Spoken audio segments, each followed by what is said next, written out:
Hi everyone, it's Michelle Dwyer here from Dwyer Family Funerals, and welcome to Funeral Industry Insights, the podcast that helps you navigate some of life's most difficult moments with compassion and clarity. Today's episode is all about arranging a funeral. And whether you're facing this for the first time or just looking to understand the process, we'll walk you through it step by step. The first few days after your loved one passes away can be extremely daunting. Quite often you're left wondering not only what to do, but who to turn to.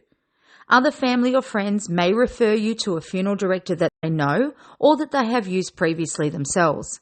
Nowadays though, we do find that families tend to turn to Google, which will not only show you your closest local funeral director, but it also allows you to view their websites and read other people's reviews as well. This is the best way to get a feel for the funeral director who you will choose to look after you and your family. Don't be afraid to call a few different funeral directors and compare, just to see who ultimately will suit your family best. You don't have to rush this process. Take a moment to research.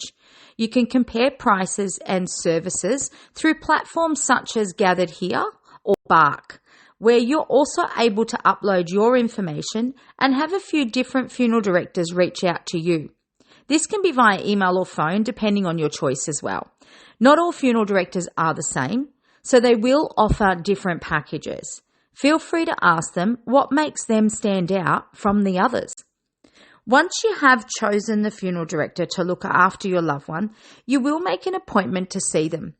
This is called a funeral arrangement. This can be done in their office or here at Dwyer Family Funerals. We are also able to meet up with you in your own home if that's your preference. We find families feel a lot more relaxed and comfortable in their own surroundings. During the arrangement, we personalise each service to you or your loved one's choices, such as the type of funeral service that they were hoping for. You can choose a traditional burial, a cremation, or a natural burial. The service can be religious or non-religious, formal or casual, public or private, or lately we have been seeing a trend where people are choosing not to have a funeral service at all. The arrangement will typically start with the signing of various documents required by law to not only allow us to bring your loved one into our care, but also to request permission for a cremation or to organise the opening of a grave. During the arrangement, the funeral director will complete a document that will be lodged online to register your loved one's passing with births, deaths and marriages. The information you will provide here will be what is printed on the registered death certificate. If you have your loved one's birth certificate or marriage certificate available, it would be wise to bring these with you to the arrangement. This document doesn't get lodged until after the funeral service anyway, so if for some reason you need to find out some further information, you do still have time. With the help from your funeral director, you will plan the following details: the date and time for the service to take place, and also the venue. Who will conduct the service on your behalf, more commonly known as the celebrant, or if it's a religious service, a minister of religion or a priest. Through this arrangement, you will choose coffin, where you will likely either choose them directly face to face, or you will have a coffin booklet that you would be able to choose from. The same with flowers as well. You will also choose who in the family would like to present a eulogy or speak at the service, what clothing you would like your loved one dressed in, and whether you'd like a family viewing. Music choices and a slideshow of memories. They can be put together by family. Some funeral homes do offer those as well. Some funeral homes will put slideshows together, but they will tend to charge you because it does take quite a lot of time to put them together as well. Live streaming is also something that is offered from many venues now. If for some reason the venue you are choosing to hold your service at does not offer it, we also do have third-party providers that can provide live streaming as well. Order of service booklets can also be discussed, as well as newspaper advertising and online advertising as well. I know for us at Dwyer Family Funerals, we place all our funerals on our website, and then we link this to our Facebook page where we provide you with the links so that you can share them with your family and friends.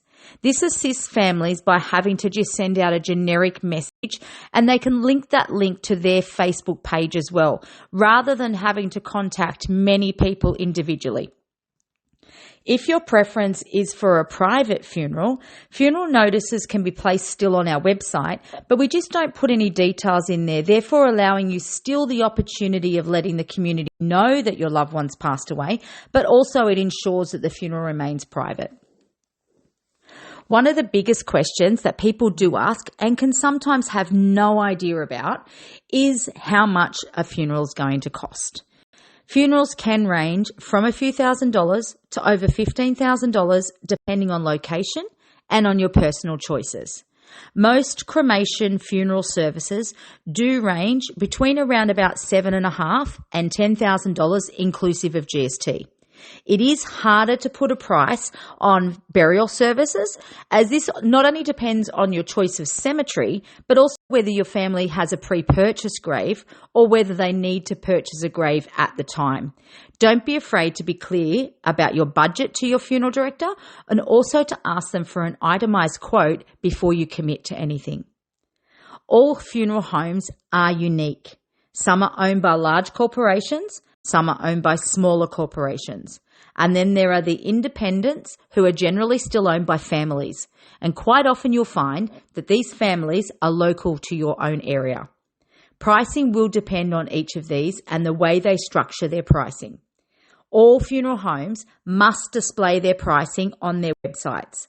If you have time to research, it is best to have a look at what each individual funeral home can offer you and at what price. You'll find that they're displayed similar, however, will vary depending on whether they choose to group some services together. This may be where you choose to email or call them to discuss in more detail. At the end of your arrangement, some funeral directors will direct you to downloadable resources, or they will provide you with handouts such as a funeral planning checklist, institutions that you may need to let know that your loved one has passed away, or also a guideline to put in together a eulogy. Please remember, you are not alone throughout this whole process. Your funeral director will become someone that you rely heavily on over the course of the coming days and weeks. Choose wisely, and remember that you know your loved one best, so don't be pushed into anything you don't feel comfortable with or be forced to purchase something you don't need. I'm Michelle Dwyer, and I'll catch you next time.